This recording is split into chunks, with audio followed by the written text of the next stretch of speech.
1절입니다. 새 노래로 여호와께 찬송하자고 청유합니다. 명령이라고도 할 수 있고 교훈이라고도 할 수가 있겠습니다. 왜 새 노래로 여호와를 찬양해야 되냐? 그가 기이한 일을 행하셨기 때문에, 그리고 오른손과 거룩한 팔로 자기를 위하여 구원을 베푸셨기 때문입니다. 이 자기를 위하여 구원을 베푼다는 말이 참 재밌죠. 하나님이 하나님을 위하여 인간을 구원하시는 겁니다. 에스겔 36장에도 보면 내가 너희를 이렇게 구원할 터인데, 이제 이 구원하는 것은 너희를 위함이 아니고 열국 가운데 실추된 내 이름을 위하여 구원할 것이다 라고 말씀을 하십니다. 하나님이 참 이기적이다. 엄마가 마침 자기 좋으려고 자식 옷을 입히고 공부를 시키고 심지어는 머리를 따주고 하는 것처럼 하나님이 그러신가 하는 생각을 할 수가 있습니다. 그런데 여기에 큰 의미가 있습니다. 인간의 조건으로는 구원받을 수 없기 때문에, 인간은 죽었다 깨어나도 스스로 구원을 받을 수 없기 때문이죠. 우리가 실정을 우리가 살폈습니다. 욥입니다. 욥.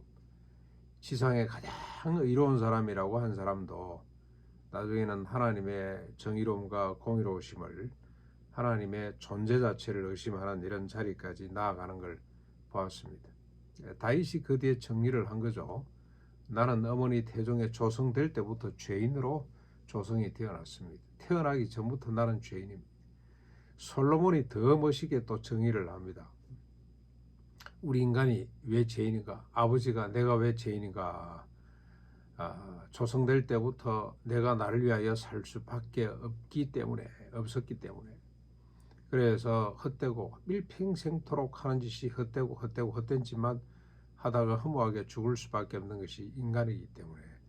그래서 다윗과 솔로몬이 가장 하나님의 구원을 사모했던 사람이라고 할 수가 있는데, 욥도 마찬가지고요. 그래서 하나님은 자기 스스로 만족하시기 위해서, 자기의 영광을 거두시기 위해서 죄에 빠져 0.1%의 가능성이 없는 인간을 구원해 주셔야만이 이게 백성들이 구원을 받을 수 있기에, 이 스스로 내가 내 만족을 위해서 내 이름을 걸고, 그런 뜻으로 이해를 하시면 될 것 같습니다. 2절입니다. 이 한번 정리하면, 1절을 다시 한번 더 정리하면, 구원과 공의를 인간에게 나타내시고 알게 하시는 분이 하나님이시다. 심지어는 그걸 믿게까지 성령 하나님이 도와주시지 않고서는 그 사실을 또 믿을 수가 없는 거죠. 이렇게 하나님께서 인간을 구원해 주셨음을, 구원하심을, 그래서 인간이 할 일은 찬양하는 거죠. 찬양. 3절입니다. 이 구원을 실정하시는데 이스라엘 집에 베푸신 인자와 성실이 실정되죠. 이는 땅 끝까지 모든 것이 이 구원을 본 바다라고 정언을 하고 있습니다. 이 구원은 명백하게 세상 사람들이 땅 끝에서도 볼 수 있도록 실현되었다. 그리고 앞으로 실현될 것이라고 말씀을 하고 있습니다. 그러므로 4절부터 8절까지는 세계에 거주하는 모든 인간들, 그리고 바다와 거기에 충만한 것들이 할 일이 뭐냐? 이제 명령이고 청유고 또 권면이기도 합니다. 여호와께 즐거이 소리칠 것이라. 소리내어 즐겁게 노래하며 찬송하는 것, 이게 인간들이 할 일입니다. 여호와께 즐거이 소리치고, 수금으로 여호와를 노래하는 것과 음성으로 노래하는 것, 나팔과 호각 소리로 즐겁게 소리하는 것이 인간이 할 일들이다. 이거 하자고 권면하고 있는 거죠. 그뿐만이 아니라 큰 물은 박수할 것이고 산악은 함께 즐겁게 노래할 것이니라. 산천이다. 이 구원을 노래하자. 이게 인간이 이 지상에 있는 모든 것들이 할 수 있는 유일한 일이다고 밝히고 있습니다. 이렇게 즐겁게 노래하는 것 외에 마음을 다하고 뜻을 다하고 목숨을 다해서 인간들이 해야 될 일이 뭔가, 이 구원 이후에 벌어지는 또 일들은 뭔가 하나님이 밝히고 있습니다. 9절입니다. 이 구원 이후에 나타날 일이 또 하나 있죠. 이게 뭡니까? 심판입니다. 심판. 하나님께서 심판하러 이 땅에 다시 오실 것이다.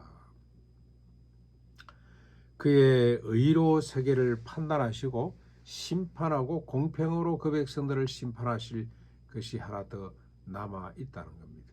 그래서 우리 예수 믿는 사람들, 하나님 백성들이 힘써야 될 것은 개인적인 종말이죠. 그리고 우주적인 종말이 다가올 때까지 이 지상에 우리가 살아있는 존재하는 한 노래하고 찬송하는 것 외에 하나님의 나라, 어제 우리가 본문에 봤습니다만 하나님의 통치의 기조가 되는 공의와 정의, 정의와 공평, 정의와 인애의 가치를 끝까지 추구하는 것.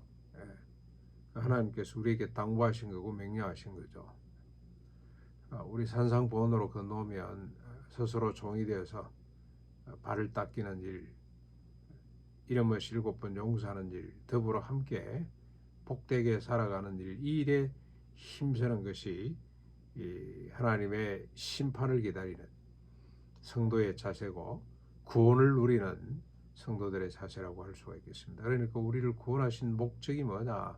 하나님의 기쁨이 됩니다만은 주님이 이 땅에 오셔서 하셨던 일을 계속 이어가도록 하기 위해서 구원해 주신 일인데, 주님이 하신 일이 뭡니까? 낮은 곳으로 주변부로 다니면서 병든 사람 치료하시고 창기 세리들의 친구가 되어주시고, 그리고 그들을 궁극적으로 구원해 가시는 이 귀한 일에 동참하는 것, 이게 오늘 성도들이 해야 될 일이고 우리가 힘써야 될 일임을 다시 한번 더 확인하게 됩니다.